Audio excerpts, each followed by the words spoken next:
Olá, meus amigos! Estamos de volta com o canal Roberto Kodama. Hoje vamos falar de música. Tá? Hoje não é futebol, hoje vamos falar de música. E vamos falar de um dos maiores gênios da música brasileira, chamado Raul Seixas. Tá? Vamos contar a história do Raul Seixas e algumas histórias bem polêmicas na vida de Raul Seixas. Você vai conhecer tudo já já, mas antes eu peço que você se inscreva no canal. Esse canal trata de futebol, de música, de cinema e de artes em geral. Tá? Então te inscreva no canal, estamos com mais de 1000 inscritos, tá? E vamos chegar nos 2000 e depois nos 10.000 inscritos. Então te inscreve no canal agora, dá aquele like que sempre fortalece o canal, né? Deixe o seu comentário aqui para ver o que você acha do Raul Seixas, se realmente ele é um dos, na minha opinião, um dos 3 maiores gênios da música brasileira. Isso não é para poucos isso, hein?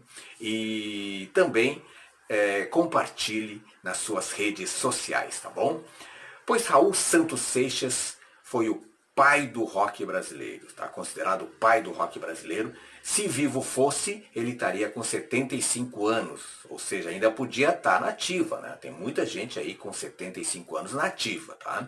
Ele nasceu em Salvador, na Bahia, no dia 28 de junho de 1945, o ano da bomba atômica, como ele sempre dizia, né? E morreu no dia 21 de agosto de 1989, com apenas 44 anos, ou seja, ele tinha muito a produzir ainda, né?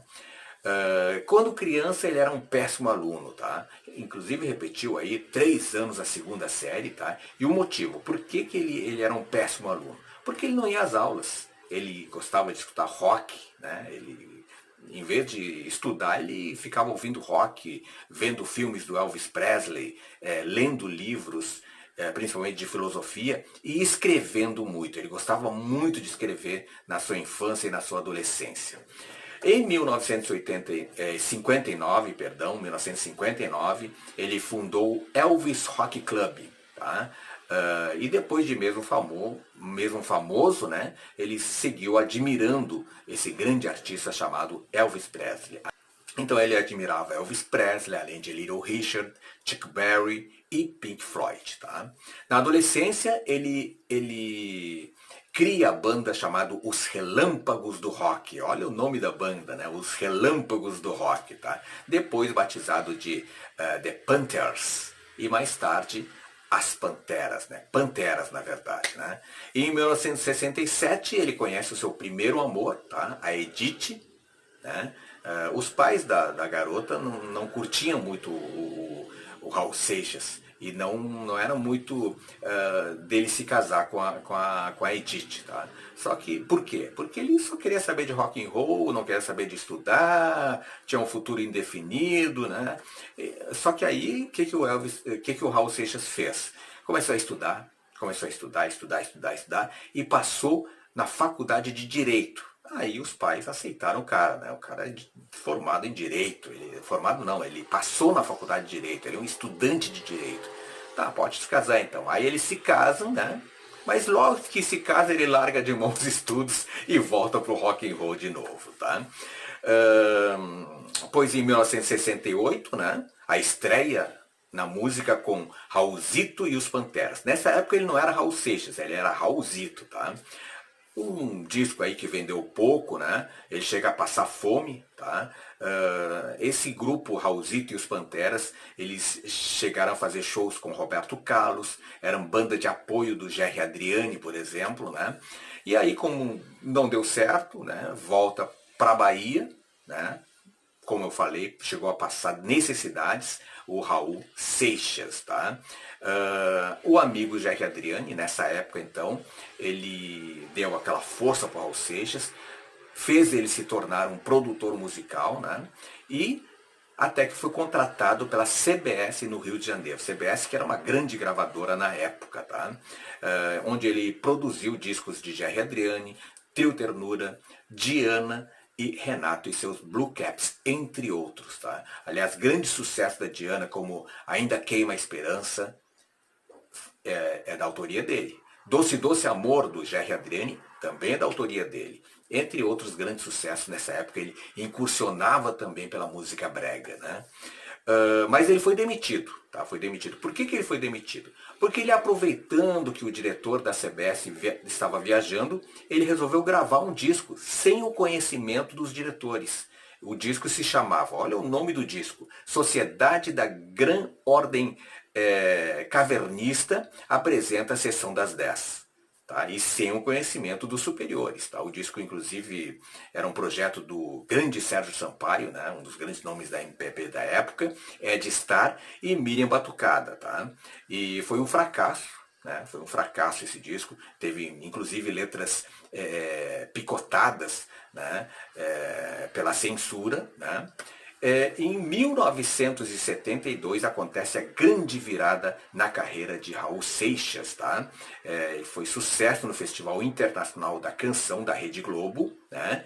Com 2 músicas. Ele foi para as finais, inclusive o sucesso Let Me Sing, Let Me Sing, que é uma mistura aí de rock com baião, né? Elvis Presley com Luiz Gonzaga. Né? Pois Let Me Sing se tornou um dos grandes sucessos do Raul Seixas. Estou com Elvis Presley na cabeça, né? E aí ele consegue um novo contrato com uma grande gravadora chamada Philips, tá? Essa gravadora que pede uma decisão para ele, Raul Seixas. Ou tu vai ser produtor ou tu vai ser cantor. E aí ele escolhe, né, decide pela carreira de cantor. Tá? E nessa época ele deixa de ser Raulzito e passa a ser Raul Seixas. Em 1973, o sucesso acontece com o LP Krieg Ha Bandolo, estreia na carreira solo de Raul Seixas. Né? E aí tem grandes sucessos como Ouro de Tolo, né? Ouro de Tolo, que é uma letra biográfica e também debochando da ditadura, né? Metamorfose Ambulante, um dos grandes sucessos do Raul Seixas, além de Al Capone e Mosca na Sopa. Tá? A década de 70 ele teve muitos problemas com a censura, ele e o seu parceiro Paulo Coelho. Por que ele teve problema com a censura? Porque a censura implicava com a sociedade alternativa, que tinha um ditado, uma palavra de ordem que era: faça tudo o que você quer, porque tudo é da lei. E aí a censura queria saber quem eram os guerrilheiros dessa sociedade alternativa. Né? E aí ele foi expulso do país, isso no governo de Geisel, onde era o auge da ditadura. Né?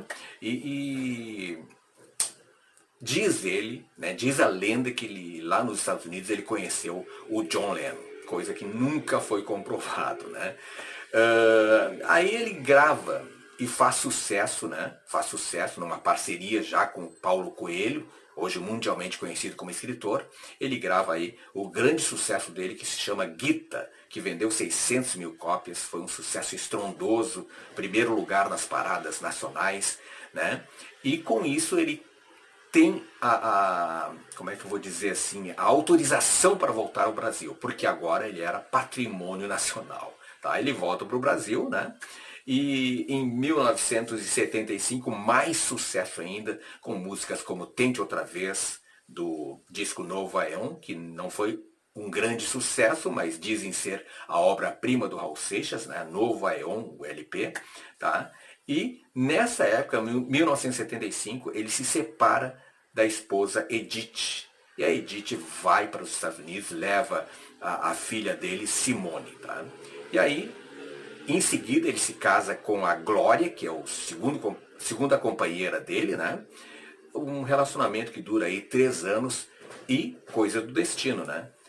Ao se separar, a Glória também vai para os Estados Unidos e leva a sua segunda filha, chamada Scarlett. Então, né, os anos 70 foi de grande sucesso do Raul Seixas, mas ele já estava começando aí o seu problema com alcoolismo e droga, né?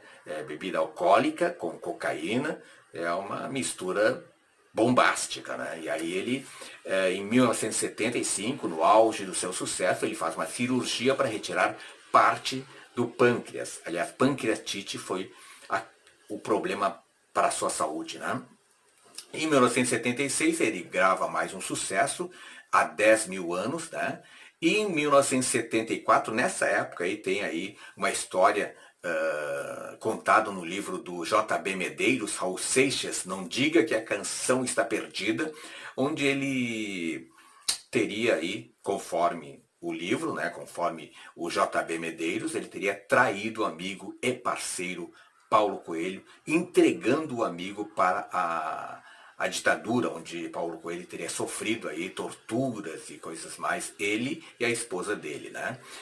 A relação é esfria, mas essa história aí não está bem confirmada, tanto é que anos mais tarde, né, eles voltam à parceria e fazem sucessos com músicas como Guita, como Tente Outra Vez e como Eu Nasci há 10 mil anos atrás. Tá?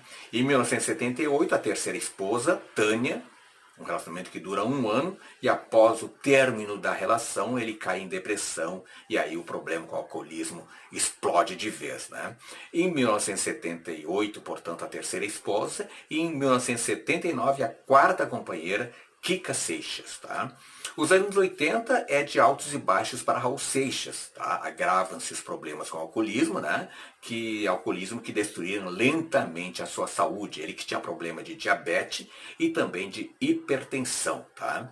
E o alcoolismo ele chega ao ponto de cheirar éter etílico. Olha só, porque o seu estômago já não aguentava mais bebidas destiladas. Tá? Em 1980 ele tem um contrato com a CBS, onde lança o LP Abre de Sésamo. Né? Em 1981, 1 ano depois, a terceira filha de Raul Seixas nasce, Vivian, com a Kika Seixas. Tá? Em 1982, já com o problema do alcoolismo muito agravado, ele se apresentava bêbado já, terrivelmente bêbado, né? O show em Caieira, São Paulo, onde, mais do que bêbado, ele é retirado pela polícia para não ser linchado, porque o público acreditava que ele tivesse, não Raul Seixas, mas um impostor. Tanto que ele estava alterado pela bebida, ele já não conseguia cantar as músicas, já não conseguia completar uma música, e aí o público queria linchar. O cara não é o Raul Seixas, o cara é um impostor que está ali dizendo que é Raul Seixas. Né? E aí o que acontece? Ele é preso e ele tem que provar para a polícia que ele realmente é Raul Seixas. Em 1985, a separação de Kika, né?